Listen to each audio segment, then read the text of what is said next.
गर्व करने में क्या जाता है? विश्व के सामने आत्मविश्वास के साथ बोलने में क्या जाता है? इस देश ने किया है। गरीब से गरीब व्यक्ति ने इस बात को किया है।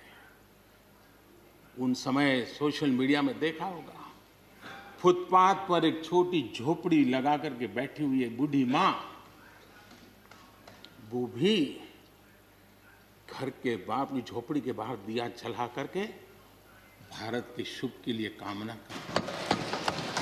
हम उसकी मजाक उड़ा रहे हैं, उस भावनाओं का मखौल उड़ा रहे हैं। समय है, जिसने कभी स्कूल का दरवाजा नहीं देखा था, उसके मन में भी देश के लिए जो भी दिया जला करके भी देश की सेवा कर सकता हूं तो करूं, इस भाव से किया था। और उसने देश में एक सामूहिक शक्ति का जागरण किया था, अपनी शक्ति का, सामर्थ्य का परिचय करवाया था। लेकिन उसकी भी मजाक उड़ाने में मजा आ रहा है। विरोध करने के लिए कितने मुद्दे हैं जी, और करना भी चाहिए, लेकिन ऐसी बातों में न उलझे जो देश के मनोबल को तोड़ते हैं, जो देश के सामर्थ्य को नीचा आंकते हैं। इससे कभी लाभ नहीं होता है। हमारे कोरोना वॉरियर्स, हमारे फ्रंटलाइन वर्कर्स, आप कल्पना कर सकते हैं जी, जब चारों तरफ भाई कहीं किसी से कोरोना आ जाएगा तो ऐसे समय ड्यूटी करना, अपनी जिम्मेवारियों को निभाना, ये छोटी चीजें नहीं है। इसका गर्व करना चाहिए, उनका आदर करना चाहिए।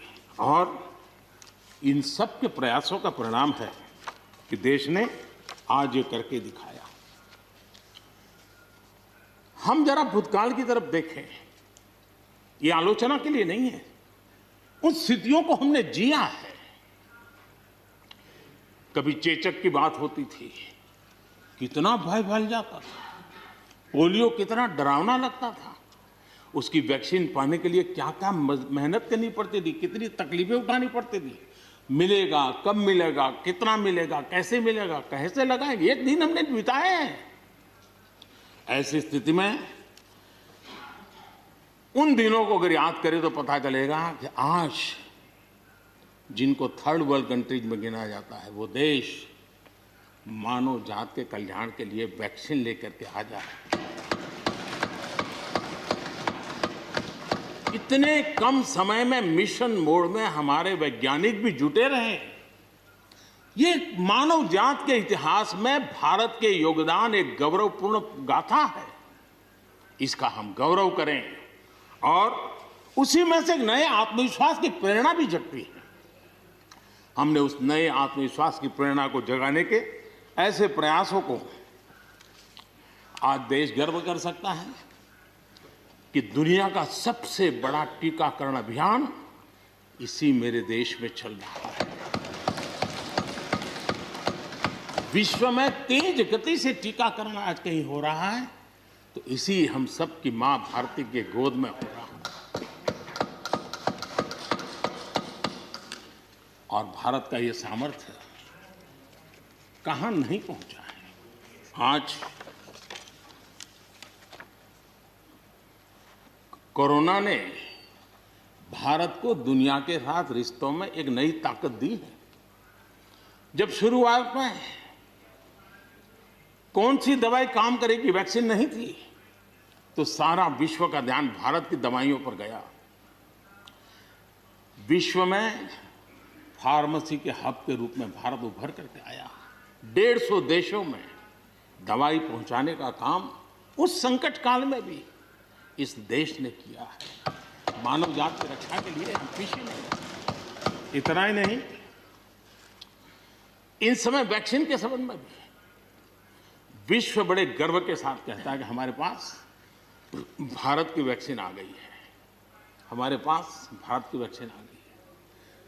हम सबको मालूम है कि दुनिया के बड़े बड़े अस्पताल में भी बड़े बड़े लोग भी जब ऑपरेशन कराने जाते हैं, कोई बड़े मेजर ऑपरेशन के लिए, और ऑपरेशन थिएटर में जाने के बाद प्रक्रिया शुरू होने के पहले उसकी आंखें ढूंढती है कि कोई हिंदुस्तानी डॉक्टर है कि नहीं है। और जैसे ही टीम के अंदर एकाध भी हिंदुस्तानी डॉक्टर दिखता है ना, उसका विश्वास हो जाता है अब ऑपरेशन। ये देश ने कमाया है, इसका हमें गर्व होना चाहिए। और इसलिए इसी गर्व को लेकर के हम आगे बढ़ रहे हैं। इस कोरोना में जैसे वैश्विक संबंधों में भारत ने अपनी एक विशिष्ट पहचान बनाई है, अपना स्थान बनाया है, वैसे ही भारत ने हमारे फेडरल स्ट्रक्चर को इस कोरोना के कालखंड में हमारी अंतर्भूत ताकत क्या है, संकट के समय हम कैसे मिलकर के काम कर सकते हैं, एक ही दिशा में सब शक्तियां लगा करके हम कैसे प्रयास कर सकते हैं, ये केंद्र और राज्य ने मिलकर के करके दिखाया है। मैं राज्यों को भी, क्योंकि इस सदन में राज्यों की अपनी फ्लेवर होती है, और इसलिए इस सदन में तो मैं विशेष रूप से राज्यों का भी अभिनंदन करता हूं, और कोऑपरेटिव फेडरलिज्म को ताकत देने का काम, इस कोरोना के संकट को अवसर में पलटने का काम हमारे सभी ने किया है। इसलिए सब कोई अभिनंदन के अधिकारी हैं। यहां पर लोकतंत्र को लेकर के काफी उपदेश दिए गए, बहुत कुछ कहा गया और लेकिन मैं नहीं मानता हूं कि जो बातें बताई गई हैं देश का कोई भी नागरिक इस पर भरोसा करेगा। भारत का लोकतंत्र ऐसा नहीं है कि जिसकी खाल हम इस प्रकार से उधेड़ सकते हैं। ऐसी गलती हम न करें। और मैं श्रीमान डेरेक जी की बात सुन रहा था, बढ़िया बढ़िया शब्दों का प्रयोग हो रहा था, फ्रीडम ऑफ स्पीच,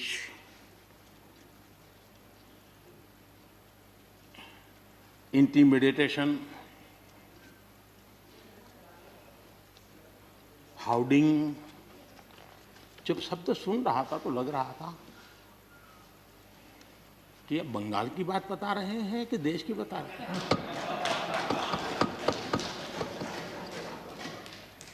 स्वाभाविक है, 24 घंटे वही देखते हैं, वही सुनते हैं, तो वही बात शायद गलती से यहाँ बता दी होगी।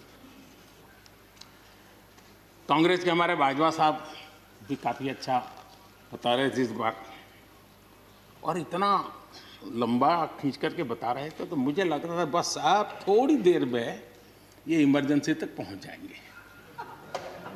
मुझे लग रहा था थोड़ी देर में एक कदम बार बाकी है, वो 84 तक पहुंच जाएंगे, लेकिन वो वहां नहीं गए।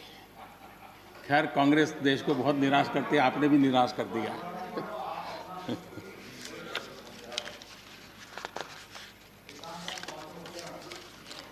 माननीय सभापति जी, मैं एक कोट इस सदन के सामने रखना चाहता हूं, और खास करके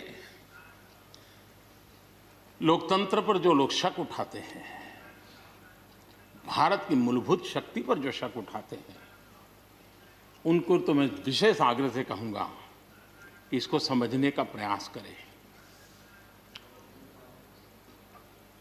हमारा लोकतंत्र किसी भी मायने में वेस्टर्न इंस्टीट्यूशन नहीं है, ये एक ह्यूमन इंस्टीट्यूशन है।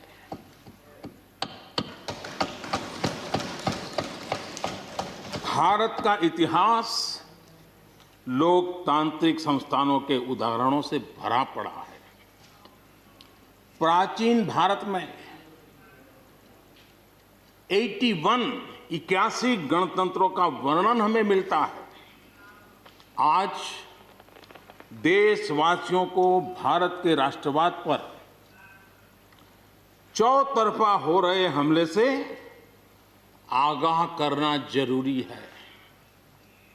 भारत का राष्ट्रवाद ना तो संकीर्ण है, न स्वार्थी है और ना ही आक्रामक है। ये सत्यम शिवम सुंदरम के मूल्यों से प्रेरित हैं। अनकोट। आदरणीय सभापति जी, ये कोटेशन आजाद हिंद फौज की प्रथम सरकार के प्रथम प्रधानमंत्री नेताजी सुभाष चंद्र बोस